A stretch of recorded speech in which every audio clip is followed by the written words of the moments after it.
Hello, চলে এসেছি তোমাদের সাথে আরেকটা ভিডিও নিয়ে, আরেকটা নিউ পার্সেল আনবক্স করতে। এটাও এসছে অ্যামাজন থেকে। চলো দেখি এর মধ্যে কি আছে। মোটামুটি আমি গেস করতে পারছি, কারণ এরপরে আমার আরেকটা পার্সেল আসার কথা আছে। তাও মনে হচ্ছে কিছু একটা আমার স্কিন কেয়ার প্রোডাক্টই এসছে।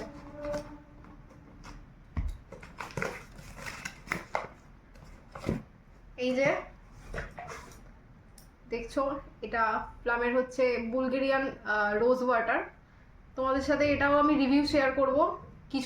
কিছুদিন নয়, অন্তত 1-2 মাস পর আমি ওটা ইউজ করব, বুঝবো, যদি ভালো লাগে তবে রিভিউ শেয়ার করব। এটা আমি অনেক ভালো রিভিউ দেখেই কিনেছি, আর মোটামুটি অল স্কিন টাইপের জন্যই তো লেখা আছে এখানে। তো বাকি রিভিউ পরে দিচ্ছি। চলো, ওটা তো আনবক্স করে ফেললাম, এবারে মেন প্রোডাক্টটা যেটা আছে সেটা আনবক্স করি। এটা ভালো করে সিল প্যাকেটেই এসছে, তো প্রোডাক্ট লিকেজ হওয়ার বা নষ্ট হয়ে যাওয়ার কোনো রকম চান্স নেই। এবার চলো এটা আনবক্স করে নিই। আমি স্প্রে পাম্পটাও দেখিয়ে দেবো। এই যে দেখছো,